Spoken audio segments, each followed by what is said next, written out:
March Madness, over. The Masters, over. And that can only mean one thing. It's my favorite time of the year, the NHL playoffs. First round action began last night as the 16 teams compete for Lord Stanley's Cup. But don't worry, Canes fans, he'll be back and ready to go for the season opener in September. And you saw my boy CP there. He was joined alongside other NFL players like Warren Sapp, Willis McGahee, and Edgerrin James. Reporting live from the School of Communication courtyard, I'm Zack. Joey, back to you. You had a monster season this past year for Miami's second team All-ACC, 106 tackles.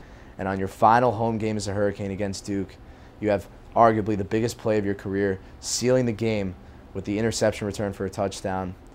73 yards, nothing but green fields in front of you, running towards the student section. How emotional was that moment for you to cap off a great four-year career at Miami? Whether it was for the food, the beer, or the autographs, one thing's for certain. Here at the U, it's all about family. Ah, the sweet sounds of a football crowd. While most of the sports world was wrapped up in March Madness, last Saturday it was Christmas in July for an estimated 10,000 Hurricanes fans who gathered at Traz Powell Stadium in North Miami for the annual spring game. Even though it's just an exhibition, the spring game is a huge deal for Miami fans in desperate need of some pigskin. The tailgaters were out in full effect, complete with barbecues, cornhole, and plenty of beer. What you gonna do when all the Miami Hurricane fans in the world come down on you, brother? Woo! Woo! And for fanatics like Jose Rodriguez, it was the perfect opportunity to show off his souped-up Ford Mustang, complete with orange rims and a custom paint job. I'm a painter. I do this kind of stuff. So I got this, and I got a van full of orange and green, and every time I touch a car, I put some orange and green on it. So.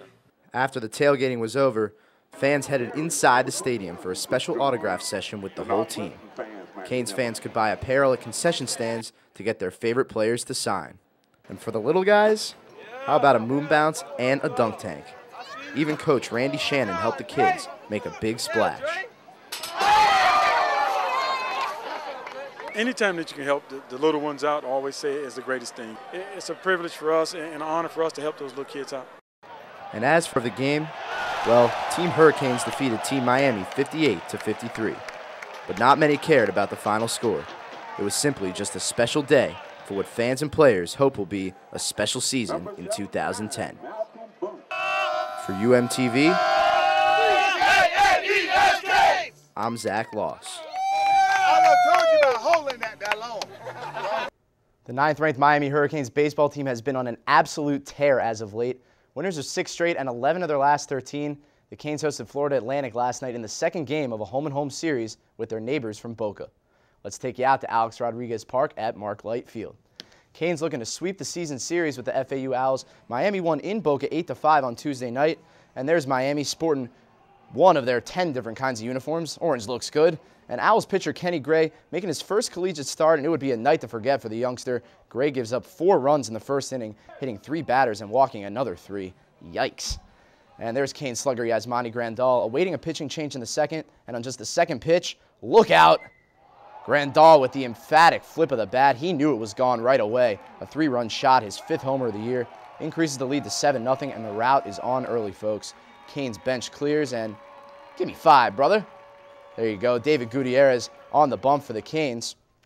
Usually a closer, but Davi had no trouble adjusting to the new role as a starter. He went 4 solid innings, giving up no runs, allowing 4 hits, and striking out 3.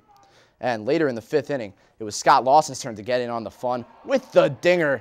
Another 3-run bomb into right field pushes the Canes lead to 10-0, and they would have absolutely no problems in this one, winning by the final of 11-0. And the Canes will hit the road this weekend for a 3-game set with ACC Coastal Division rival Virginia Tech in Blacksburg. Time to cue the cheesy music, because nothing cures a March Madness hangover like some golf, on its grandest stage no less. It's time for the Masters. 94 of the world's best golfers teed off today at Augusta National to compete for the coveted green jacket in the season's first major. But as you would expect, all eyes were on just one man, as Tiger Woods made his official return to professional golf.